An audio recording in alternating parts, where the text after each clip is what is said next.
Good morning to all of you. आज की video में हम बात करते हैं मत विलास प्रसन्न की। इससे पिछली वीडियो आपने देखी है तो हम लोग प्राचीन भारत के सोर्स पढ़ रहे हैं कि किस तरह से हमें प्राचीन भारत के बारे में जानकारी मिलती है। तो आज पढ़ते हैं आगे का मत विलास प्रसन्न। इस ग्रंथ के रचनाकार पल्लव वंश के राजा महेंद्र वर्मन प्रथम थे। इसमें तत्कालीन बौद्धों ने कापालिकों के नैतिक पतन का विवरण दिया है। ठीक है, बौद्ध और कापालिक जो है ये बौद्ध धर्म आप जानते हो, कापालिक जो है शैव धर्म का संप्रदाय था। फिर है कामंदक का नीति शास्त्र। गुप्त काल में कामंदक द्वारा रचित यह ग्रंथ कौटिल्य के अर्थशास्त्र का संक्षिप्त रूप है। एग्जाम में क्वेश्चन ऐसे भी आ सकता है कि नीति शास्त्र जो है किसका संक्षिप्त रूप है, तो अर्थशास्त्र का। फिर है गौड़वहु। वाकपति मुंजराज द्वारा रचित इस ग्रंथ में कन्नौज सम्राट यशोवर्मन की दिग्विजयों का वर्णन मिलता है। नेक्स्ट देखते हैं कल्हण की रासतरंगिणी।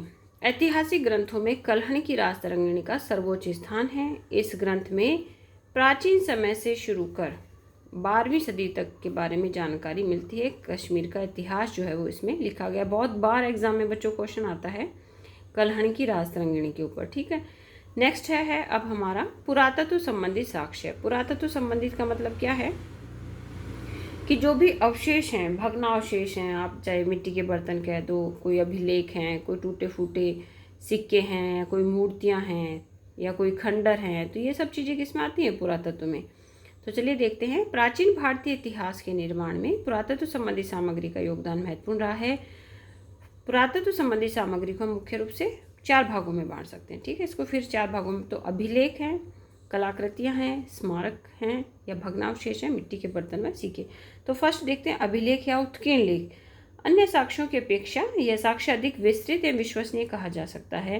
प्राचीन भारतीय शासकों, सामंतों एवं समृद्ध लोगों ने समय समय पर अपनी विजयों, कीर्ति, दान, सत्कर्म या समारोह की स्मृति में अनेक अभिलेख उत्कीर्ण कराए। इनसे हमें समकालीन भारत की राजनीतिक, सामाजिक, आर्थिक, धार्मिक एवं सांस्कृतिक दशाओं के बारे में जानकारी मिलती है। नेक्स्ट है हमारा कलाकृतियाँ। प्राचीन काल में बहुत सी कलाकृतियाँ, भित्ति चित्र,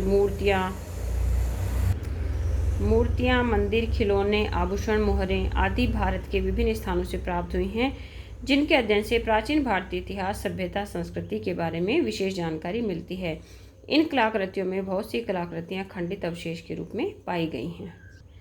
नेक्स्ट है स्मारक एवं भग्नावशेष। स्मारकों और भग्नावशेषों से इतिहास के निर्माण में महत्वपूर्ण सहायता मिलती है।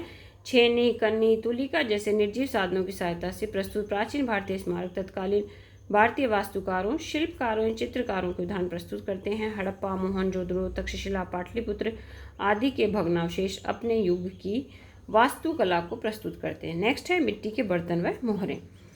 भारत के विभिन्न क्षेत्रों में उत्खनन से अनेक प्रकार के बर्तन, मोहरें प्राप्त हुई हैं, जो कि इतिहास के निर्माण में सहायता करते हैं।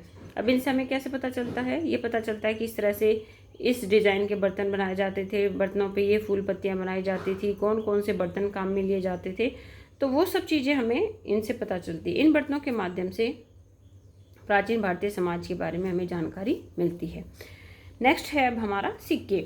सोने, चांदी, तांबे और पीतल के सिक्के भी प्राचीन इतिहास के बारे में महत्वपूर्ण जानकारी देते हैं। वस्तुतः इतिहास की 2री से 3री शताब्दी ईसा पूर्व के समय की जो जानकारी है वो हमें किससे मिलती है, सिक्कों से। और इन सिक्कों में राजवंश, राजाओं के नाम, उनकी उपाधि, तिथि, राज चिन्ह, धर्म चिन्ह आदि अंकित होते हैं।